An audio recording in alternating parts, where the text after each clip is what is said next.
Dans ce laboratoire, le but sera d'observer la vitesse de réaction, de calculer celle-ci et de voir comment certains facteurs vont faire varier la vitesse d'une réaction.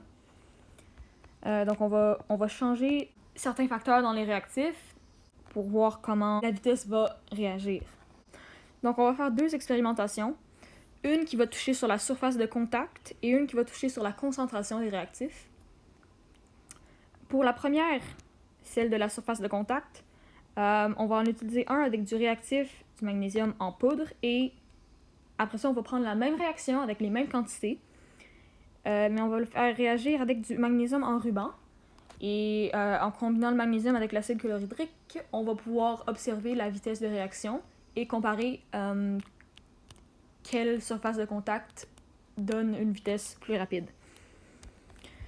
Pour la deuxième expérimentation, celle avec la concentration de l'acide chlorhydrique, on va faire 3 expériences avec les mêmes quantités de réactifs, mais on va faire varier la concentration de l'acide. Donc, par exemple, une des réactions va avoir une concentration plus petite, l'autre un petit peu plus grande, puis une autre encore plus grande. Et on va voir laquelle qui va être plus rapide. Maintenant, pour les délimitations, pour les deux expériences, la valeur indépendante, celle qu'on va contrôler, ça va être le volume d'acide et la masse initiale du magnésium. La valeur dépendante, donc celle qu'on va étudier, ça va être la masse finale de magnésium et le temps de réaction. Et les valeurs qui vont être constantes, la concentration de l'acide chlorhydrique, pour l'expérience numéro 1 seulement. Pour l'expérience 2, c'est une valeur indépendante qu'on va contrôler. La pression et la température du laboratoire vont rester constants et le volume de H2 qu'on va recueillir dans chacune des expériences va demeurer constant tout au long du laboratoire. La vitesse d'une réaction est une quantité positive qui correspond à la variation de la quantité d'un réactif ou d'un produit en fonction du temps au cours d'une transformation chimique. Durant cette réaction, le nombre de particules de réactifs diminue car elles sont transformées, tandis que le nombre de particules de produits augmente car elles sont formées. Le rythme auquel ces changements se produisent dans les réactifs et dans les produits au cours de la réaction est en effet la vitesse de réaction. Ceci est un taux qui désigne la rapidité ou la lenteur avec laquelle surviennent des changements subis par les réactifs et les produits. Pour la trouver, il faut mesurer la vitesse à laquelle les réactifs sont transformés ou à l'inverse, à laquelle les produits sont formés. Comme la quantité de réactifs diminue lors de la réaction chimique, sa vitesse sera négative. Donc, pour la rendre positive, il ne faut qu'à rajouter un négatif devant son taux. Elle est donc maintenant conforme à la définition d'une vitesse de réaction. L'expression de la vitesse générale de réaction est la variation de la concentration d'une substance donnée divisée par son coefficient stoichiométrique en fonction du temps. Cette relation mathématique décrit la vitesse générale d'une réaction chimique. Les variations de concentration en fonction des variations de temps sont en fait des vitesses de réaction. Donc, comme on a vu plus tôt, la valeur de celle-ci sera obligatoirement positive car elle doit être conforme à sa définition. La vitesse générale de réaction peut aussi s'exprimer de la façon suivante. Ces formules mathématiques permettent de connaître la vitesse générale de la réaction et la vitesse de la réaction en fonction de chaque substance. Nous pouvons également utiliser une substance plutôt qu'une autre pour exprimer la vitesse de réaction si les indices fournis par un problème quelconque concernent un réactif ou un produit en spécifique. Cette vitesse générale peut également nous servir à récolter des informations pour trouver le pH d'une substance. Il y a plusieurs façons de mesurer la vitesse de réaction dépendamment de la phase dans laquelle se trouve les réactifs ou le produit à mesurer. Il y a beaucoup de réactions chimiques qui font intervenir des réactifs et des produits de toute nature et dans toutes les phases physiques, donc par exemple en phase solide, liquide, gazeuse ou aqueuse selon le type de réaction. Lorsqu'on désire mesurer expérimentalement la vitesse de réaction, il faut tenir compte de la phase dans laquelle se trouve au moins un réactif ou un produit présent dans cette réaction, pour pouvoir choisir une technique de mesure appropriée à cette phase. Ce tableau représente les principales unités de mesure de la vitesse selon le paramètre mesuré et la phase dans laquelle se trouvent les substances, de même que l'équation du calcul de la vitesse de réaction. Parlons de la surface de contact. Généralement, une augmentation de la surface de contact du réactif augmente la vitesse de réaction. La surface de contact des réactifs en phase solide est un des facteurs qui influence la vitesse de réaction. Prenons un exemple. Si on coupe des légumes en morceaux pour les faire cuire, la surface de contact des légumes coupés en morceaux permet de les faire cuire plus rapidement que si on avait gardé les légumes entiers. Lorsque le solide est divisé en particules plus fines, la surface de contact est plus grande, donc le nombre de collisions augmente, ce qui va faire réagir les substances plus rapidement. Cela dit, nous croyons que la vitesse de réaction du magnésium en poudre sera plus vite puisque la poudre a une surface de contact beaucoup plus grande que celui en ruban. Maintenant, parlons de la concentration. La concentration des réactifs a une influence sur la vitesse de réaction. Généralement, plus la concentration des réactifs est élevée, plus la vitesse de réaction est grande. L'étude de l'effet de la concentration sur la vitesse de réaction peut se faire au moyen d'une réaction hypothétique entre un gaz A et un gaz B, mélangés dans un volume d'1 litre maintenu à une température de 25 degrés Celsius. Si nous regardons cette situation, nous pouvons voir qu'il y a un bon nombre de collisions, mais rares sont ceux qui sont efficaces. Par contre, si nous regardons l'autre situation, où l'on a doublé la concentration du gaz A, nous pouvons voir qu'il y a beaucoup plus de collisions efficaces que dans l'autre solution. Ce qui fait que la vitesse de réaction est plus grande dans cette situation où c'est plus concentré que dans celle qui l'est moins. Cela dit, nous croyons que la vitesse du HCl à 2 mol par litre sera beaucoup plus vite que les deux autres, donc le HCl à 1,5 mol par litre et à 1 mol par litre. Le matériel que nous avons utilisé pour réaliser la première partie du laboratoire, donc la surface de contact, sont des pinces, une spatule, une nacelle, un bécher de 1000 ml, du magnésium en poudre, du magnésium en ruban, un sling gradué de 10 ml, un sling gradué de 250 ml, du HCl, un Erlenmeyer de 100 ml et finalement un tube transparent. On a dit HCl à concentration 2 molaires, 3 rubans de magnésium, des petites pinces, 1,19 g. OK. Mesurer 10 ml de HCl. Non, le 2 molaires. Ah oui, c'est vrai. Ça, on a c'est le 1 molaire. Ouais, c'est vrai. HCl dans l'Erlenmeyer. C'est pas l'Erlenmeyer. Et après ça, tu mélanges. Attends. Ouais, je vais remplir ça. Je vais remplir le bécher en pourquoi? Ah oui. OK. Je fais ça? Ouais, c'est ça. Ok, j'ai fait ça. Moi, j'ai rempli ça. Ah, ok, fait que là, il faut remplir ça puis verser l'autre bord. Oh, God. Je vous ai donné mon truc l'autre fois. Après 116. Ça va être ça. Ah, ouais. Ah, tu l'as jamais fait? Non. Le delta T. Ouais, delta T, c'est ce que tu cherches. T'as 200. Wow, c'est cool. Ok, voilà. Oh, parfait. On a mis ça là. C'est le 30-50. Mais je peux mettre ça dans un meilleur. Et après ça, quand je laisse le magnésium tomber, c'est là. Ok, ben je vais mettre ça dedans ici. Fait que ça c'est ton masse initiale. On sait qu'on l'a dit. Ils sont en avant. Ok, attends, je vais lâcher le magnésium puis je vais partir. Pas celui.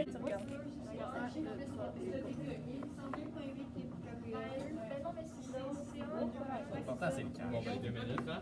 Pas mal de minutes. Ok, fait que là, oh, ok. L'équipe Un peu. Parce que tu peux expliquer après. C'est 10 mm Faire un mix de millilitres de H. Ok.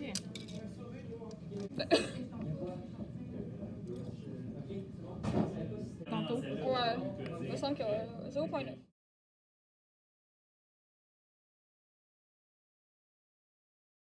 Voici les résultats de la première expérience, donc la surface de contact.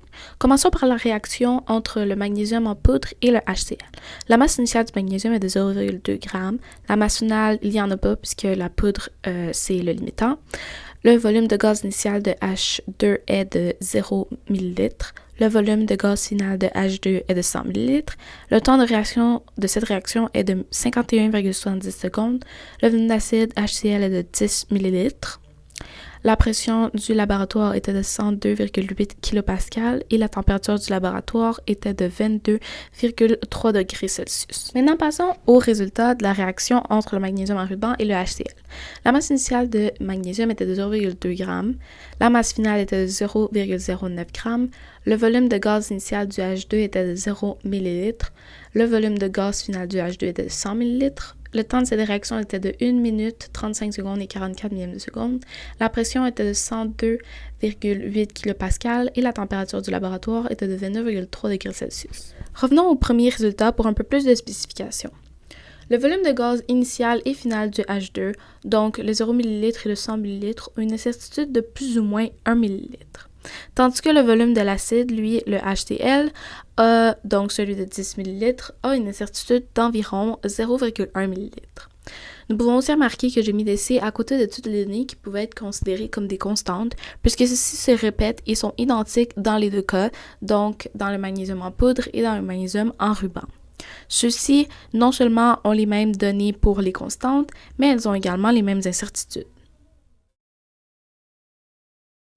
Donc, pour le matériel, on a des pinces, une pipette, du papier parfum, une nacelle, un cylindre gradué de 50 ml, un bécher de 100 ml, un Erlenmeyer de 50 ml, un ballon jaugé de 50 ml, de l'eau distillée, une balance, du HCl d'une masse molaire de 2 mol par litre, un cylindre gradué de 10 ml, du magnésium en ruban, puis un tube en plastique avec un bouchon en caoutchouc. Donc pour commencer, faut mesurer le HCl 37,5 ml de HCl 2 mol par litre. On a trouvé cette valeur en utilisant la formule C1VE est égal à C2V2. Ensuite, on doit verser la mesure de HCl qu'on a calculée dans le ballon jaugé. Par la suite, on remplit le reste du ballon jaugé jusqu'au trait de jauge avec de l'eau distillée.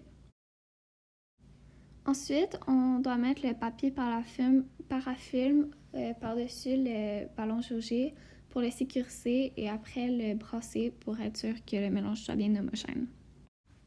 Après, on enlève le papier parafilm et on s'assure que la substance arrive bel et bien sur le trait de jauge. Ensuite, on doit mesurer 10 ml de la substance qu'on vient de faire, donc du HCl 1,5 mol par litre. Après, on doit remplir le cylindre gradué jusqu'au rebord d'eau et à moitié le bécher de 100 ml d'eau. Après ça, on doit transverser à l'envers le cylindre gradué dans le bécher en s'assurant qu'il y ait le moins d'air possible qui rentre pour ne pas fausser les résultats. Par la suite, on doit prendre le tube en plastique avec le bouchon en métal et le rentrer à l'intérieur du cylindre gradué. Par la suite, on doit peser le magnésium en ruban. Dans notre cas, il pesait 0,21 g. Après, on doit mettre le magnésium en ruban et le HCl 1,5 mol par litre dans l'Erlenmeyer et brasser jusqu'à ce que l'eau dans le cylindre gradué se rende à 100 ml, sans oublier de calculer le temps que ça prend pour que la réaction se produise. Dans notre cas, la réaction a pris 43,62 secondes. Ensuite, il faut repéser le magnésium en ruban et cette fois-ci, il mesure 0,11 g. Après, on doit mesurer 10 ml du HCl 2 mol par litre. Après, on doit peser le magnésium en ruban et cette fois-ci, il mesure 0,19 g. Ensuite, on doit rouler le magnésium en ruban et le mettre dans l'Erlenmeyer comme la dernière fois et verser le 10 ml de HCl, cette fois-ci 2 mol par litre, et mettre le bouchon et mélanger et partir le chronomètre et l'arrêter quand l'eau avec des pinces. Là, ça m'a pris vraiment beaucoup de temps à sortir, donc nous autres, on va compter ça comme une source d'erreur. Et la réaction, cette fois-ci, a pris 17,92 secondes. Après la réaction, il faut sécher le magnésium en ruban et retourner le peser. Et après la réaction, le magnésium pèse maintenant 0,04 g.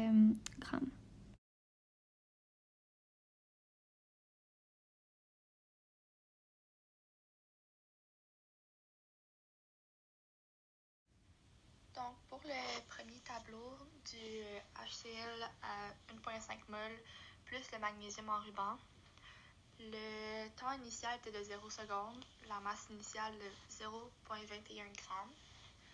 Le temps final était de 43,62 secondes et la masse finale de 0,11 grammes. Pour le deuxième tableau, encore HCl, mais de 2,0 mol, plus du magnésium en ruban. Le temps initial était de 0 secondes, la masse initiale de 0,19 grammes, le temps final de 17,92 secondes et la masse finale de 0,04 grammes. Avec les résultats qu'on a obtenus, on peut venir aller calculer la vitesse en fonction des différents produits et réactifs de chaque réaction. Donc, pour l'expérience du magnésium en poudre plus le HCl, on ne peut pas calculer la masse finale de magnésium. Donc, on ne peut pas vraiment calculer la vitesse en fonction de magnésium parce qu'on n'a pas le delta de la quantité de magnésium. Mais on peut par contre calculer la vitesse de cette réaction en fonction du H2 qui a été récolté. Donc, on peut voir que le volume initial de 0, le volume final de 100 ml, en calculant le delta, ça nous donne que le delta de la quantité de H2 de cette expérience va être de 100 ml. Et le temps de réaction a été de 51,7 secondes. Donc, on peut rentrer ça dans la formule de calcul de vitesse, qui est le delta de la quantité sur le delta du temps. Donc, 100 sur 51,7. Ce qui nous donne environ 1,93 ml par seconde. Puis ça, le 1,93 ml par seconde, c'est la vitesse à laquelle le HCl se forme pendant la réaction. Donc, au fur et à mesure que la réaction avance et que le magnésium diminue, ben, le HCl va se former à une vitesse de 1,93 ml par seconde. Pour la deuxième expérience, celle du magnésium en ruban plus le HCl, ben là, on peut calculer la vitesse en fonction du magnésium et du H2 parce qu'on a les données nécessaires pour faire chacun. Donc, si on regarde le magnésium, si on soustrait la masse finale à la masse initiale, le delta de la quantité de magnésium va nous donner moins 0,1 g. Parce que c'est un réactif, la valeur va être négative. Et cette réaction-là, ça a pris 95,44 secondes. Avec ces données-là, on peut faire le calcul de la vitesse en fonction du magnésium si on prend encore la formule qui est le delta de la quantité sur le delta du temps. Donc, moins 0,1 sur 95,44, ce qui nous donne environ moins 0,001 g/seconde. Donc ça, c'est la vitesse à laquelle le magnésium va se transformer au cours de la réaction. Donc, au fur et à mesure que le H2 va se produire dans cette réaction-là, le magnésium va se transformer en réagissant avec le HCl. Donc, c'est ça, à chaque seconde, il va y avoir 0,001 g de magnésium qui va se transformer en H2. Après ça, pour la même expérience, on peut prendre la vitesse en fonction du H2. En faisant le delta de la quantité de H2, on peut en déterminer que le delta va être de 100 ml encore. Et le temps reste le même, 95,44 secondes. Après ça, en faisant le calcul de la vitesse, qui est encore delta quantité sur delta temps, donc 100 ml sur 95,44, on voit qu'on a environ 1,047 ml par seconde. Donc ça encore, ça va être la vitesse à laquelle le H2 va se produire au courant de la réaction. À chaque seconde, voici qu'il y aura un 0,001 g de magnésium qui va se transformer. Il y aura 1,047 ml de H2 qui va se former. Maintenant, si on fait une comparaison, on ne peut pas vraiment comparer les vitesses de magnésium parce qu'on n'a pas celle-là. Mais on peut calculer la différence entre les vitesses de H2. Celle-là qui est de 1,93 avec le magnésium en poudre et celle-là de 1,047 avec le magnésium en ruban. Donc on peut voir que ici, la vitesse est plus grande que là. Est plus grande, il y a plus de H2 qui va être produit par seconde. Donc c'est plus vite. Puis celle-là, ben c'est ça, il y a moins de H2 qui va se produire par seconde. Mais là, c'est ça la question. Combien de fois c'est plus vite? Si on fait le calcul, si on les divise, on peut voir que quand le magnésium qui réagit avec le HCl est en poudre, ça va se produire environ 1,844 fois plus vite que si le magnésium est en ruban. Pourquoi la réaction est bien plus vite si le magnésium est en poudre? Ben, comme on peut voir sur cette image-là, ça, là, on peut imaginer que c'est le ruban. Avec une plus petite surface de contact, mais le même volume. Puis ça peut être la poudre. Donc, comme on peut voir avec le volume, c'est ça, c'est équivalent à la même affaire, parce qu'ils ont le même volume. Mais il y aura plus de surface où c'est que le HCl va pouvoir aller toucher puis faire des collisions avec le magnésium. Puis ces collisions-là, c'est ça, ça se peut que, admettons, ça se peut que ce soit des collisions élastiques, donc celle-là, ça se peut qu'elle marche pas, celle-là non plus, celle-là non plus. Mais si on augmente le nombre de réactions, il y a quand même plus de réactions efficaces qui vont se produire. Par contre, si on refait notre même petite expérience de collision sur ça, ce qui est le ruban, on voit que là, il y a juste 4 collisions complètes qui seraient possibles juste sur cette surface-là.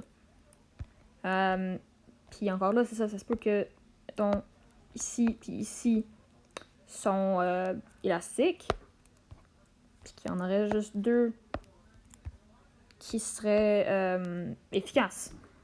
Donc, si on fait le calcul, là, il y en a 2 élastiques, il y en a 2 efficaces, il y en a 4 possibles. Ici, il y en a 3 élastiques, il y en a 8 possibles.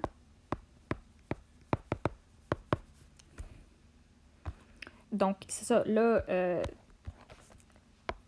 5 sur 8 ou 2 sur 4. Donc, 5 sur 8, c'est plus gros que 2 sur 4. Donc, c'est ça, 5 sur 8, c'est plus gros que 2 sur 4. Donc, on peut voir ça. Donc, comme on peut voir, si on sépare un gros morceau de réactif en plusieurs petites particules, hein, ça fait qu'on augmente la surface de contact avec l'autre réactif, le HCl dans ce cas-là, et on augmente la possibilité des collisions. C'est sûr qu'on augmente aussi la possibilité des collisions élastiques, hein, vu que là il y en a 3, mais là il y en avait juste 2.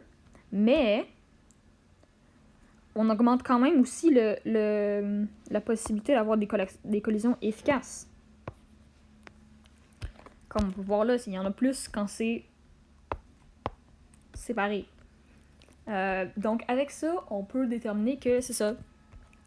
Plus une surface de contact est large parce que les particules sont plus fines, plus la réaction va se produire plus rapidement parce qu'il y aura plus de collisions efficaces qui feront que les réactifs vont se transformer en produits. Dans l'analyse, pour la première réaction, le 1,5 mol, on commence par utiliser la formule de masse molaire pour trouver le nombre de moles, pour ensuite diviser le nombre de moles par le temps que ça a pris, donc 43,62 secondes, dans la première réaction.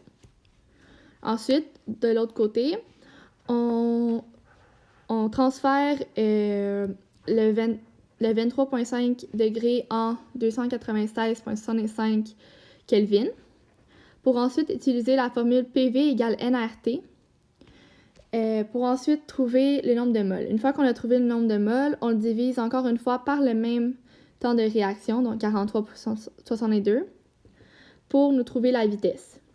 Pour la première réaction, les deux sont égales parce qu'on a refait, en fait, c'est la même réaction.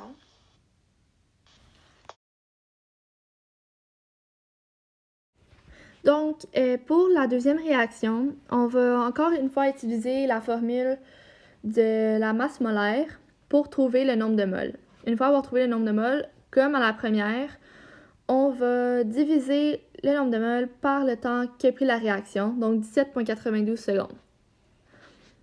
De l'autre côté, on va, puisque les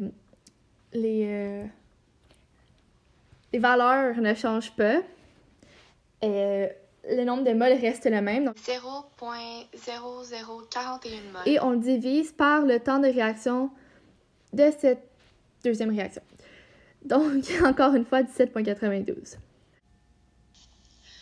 Nous pouvons constater que les vitesses de réaction sont très semblables, mais pas égales, dû au fait que nous n'étions pas en mesure de sortir le ruban de magnésium assez rapidement après la réaction et suite aux autres sources d'erreur. Nous pouvons aussi constater que plus la masse molaire du HCl est grande, plus la vitesse de réaction est rapide, car il y a plus de collisions efficaces qui se produisent. Pour la première expérience, il y a une incertitude de plus ou moins de 5 fois 10 à la moins 5 moles par seconde, tandis que pour la deuxième expérience, il y a une incertitude de plus ou moins 5 fois 10 à la moins 6 moles par seconde. Dans cette partie de l'analyse, nous voulons déterminer le potentiel hydrogène final du HCl dans chacune des 3 expériences. Pour ce faire, nous devrons d'abord trouver le pH initial du HCl pour les 3 expériences. Ensuite, nous utiliserons la formule de la vitesse générale pour trouver la concentration finale du HCl, et ça va nous permettre de trouver le potentiel hydrogène final du HCl. Dans ces calculs, nous allons avoir besoin de la vitesse générale de la section C. Cependant, celle-ci n'étant pas égale, j'ai décidé de faire une moyenne avec les 2 vitesses et j'utiliserai cette valeur dans les calculs qui suivront. Commençons par l'expérience du HCl à 2 moles par litre. Commençons par voir la moyenne que ça nous donne avec les vitesses, et ça nous donne un total de 0,00029. Ensuite, si on sort les données, la concentration initiale est de 2 moles par litre. La vitesse générale, c'est ce que je viens de dire, c'est 0,00029 moles par seconde. Ensuite, le temps, c'est 17,92 secondes. Le volume de HCl, c'est 10 ml, et si on le convertit en litres, ça fait 0,01 litre. Et nous cherchons le pH initial. Avec la formule suivante, on peut la trouver, et ça donne un pH de moins 0,3. Ensuite, si on utilise la formule de la vitesse générale pour trouver la concentration finale, il faut tenir en compte que la vitesse générale, on doit la diviser par 0,01 litre pour que ça nous donne la bonne unité de mesure, que c'est mol par litre seconde. Donc, en faisant cette division, ça nous donne un total de 0,029 mol par litre seconde. Ensuite, si on continue la formule et on isole la concentration du HCl final, donc on fait 0,029 divisé par moins 1 sur 2 fois 17,92 plus 2, ça nous donne une concentration de 0,96 mol par litre. Ensuite, on va trouver le pH final, donc on utilise la même formule que tantôt et ça nous donne un pH de 0,02. Les calculs de l'expérience du HCl à 2 mol par litre sont maintenant terminés et on doit répéter le même patron pour les 2 autres expériences, donc pour le HCl de 1,5 mol par litre et celui de 1 mol par litre. Donc, on fait la même moyenne des vitesses et ça nous donne un total de 0,000092 mol par seconde. Ensuite, on sort nos données. La concentration initiale est de 1,5 mol par litre. La vitesse générale, c'est ce que je viens de dire. Le temps, c'est 43,62 secondes. Le volume de HCl, comme toujours, c'est 10 ml. Et transformé en litres, ça fait 0,01. Ensuite, on utilise la formule pour trouver le pH initial. Ça nous donne un pH de moins 0,18. Et ensuite, si on utilise la formule de la vitesse générale pour trouver la concentration finale, encore une fois, il ne faut pas oublier de diviser la vitesse générale par 0,01 litre. Et ça va nous donner 0,0092 mol par litre seconde. Ensuite, on continue et on isole la concentration du HCl final et ça nous donne un total de 0,70 mol par litre. Ensuite, pour trouver le pH final, on utilise la même formule, donc moins log 10 concentration finale du HCl et ça va nous donner le pH final. Donc, si on utilise la formule et on rentre les données, ça nous donne un pH de 0,15. Maintenant, pour la dernière expérience, qui était de celle de HCl à 1 mol par litre, celui-ci, on n'a pas besoin de faire la moyenne de vitesse puisqu'on a déjà la vitesse telle quelle. Et elle est de 0,00035 mol par seconde. Ensuite, on trouve les données. La concentration initiale de HCl est de 1 mol par litre. La vitesse générale, c'est de ce que je viens de dire là, 0,00035 mol par seconde. Là, le temps est de 1 minute 35 secondes. Donc, si on le met tout en secondes, ça fait 95. Ensuite, le volume du HCl est de 10 ml comme toujours et ça donne 0,01 en litres. Le pH initial, on le met pour le trouver, on le met dans la formule et ça nous donne un pH de 0. Ensuite, on va à la formule de la vitesse générale et on n'oublie pas de le diviser par 0,01 litre pour le mettre en mol par litre seconde et ça nous donne une vitesse générale de 0,0035 mol par litre seconde. Ensuite, on isole la concentration finale du HCl, donc 0,0035 divisé par moins 1 sur 2 fois 95 secondes plus 1. Ça nous donne un total de 0,335 mol par litre. Ensuite, si on le met dans la formule pour trouver le pH final, ça nous donne un pH de 0,47. Pour résumer, l'expérience de 2 mol par litre a une concentration finale de 0,96 mol par litre et un pH final de 0,02. Celui de 1,5 mol par litre a une concentration finale de 0,70 mol par litre et un pH final de 0,15. Et celui de 1 mol par litre a une concentration finale de 0,335 mol par litre et un pH final de 0,47. En conclusion, on a atteint notre but dans cette expérience, qui était de voir comment la vitesse générale d'une réaction va réagir si on fait varier certains paramètres, comme la surface de contact et la concentration des réactifs. On a fait 2 expériences en variant la grosseur de la surface de contact et on a fait quelques expériences où on regardait quelle concentration affectait le plus la vitesse. Et comme notre hypothèse nous l'a montré, plus la surface de contact entre les particules de réactifs va être grande, plus la vitesse de réaction va être grande. Et aussi, quand on va augmenter le nombre de particules qui vont entrer en contact les unes avec les autres dans les réactifs en augmentant la concentration d'un des réactifs, la réaction va aussi aller plus vite parce qu'il va y avoir plus de collisions. Par contre, il y a eu certaines sources d'erreurs qui ont possiblement fait fausser nos résultats, comme des délais minimes entre l'ouverture ou la fermeture du chronomètre et le début puis la fin de la réaction. C'est possible qu'on ait manqué quelques secondes avant ou après la réaction. Donc ça aurait pu fausser un petit peu les résultats parce qu'on a utilisé le temps dans plusieurs calculs. Et une autre source d'erreur qui aurait pu fausser nos résultats, la difficulté à sortir le magnésium en ruban de l'Erlenmeyer pour aller le peser après plusieurs réactions qui ont utilisé, ça aurait pu causer le HCl, l'acide, à continuer de transformer du magnésium. Donc, on n'aurait peut-être pas eu les résultats exacts quand on est allé peser le magnésium. Donc, ça aussi, ça aurait pu fausser nos résultats. Mais si on avait eu une plus grande précision en laboratoire pour calculer le temps de la réaction ou pour calculer la masse finale du magnésium, nos résultats auraient probablement été plus proches de ceux théoriques. Mais c'est ça, on a quand même réussi à voir que la surface de contact, quand on la varie, puis la concentration, quand on la varie, ça fait beaucoup changer la vitesse d'une réaction.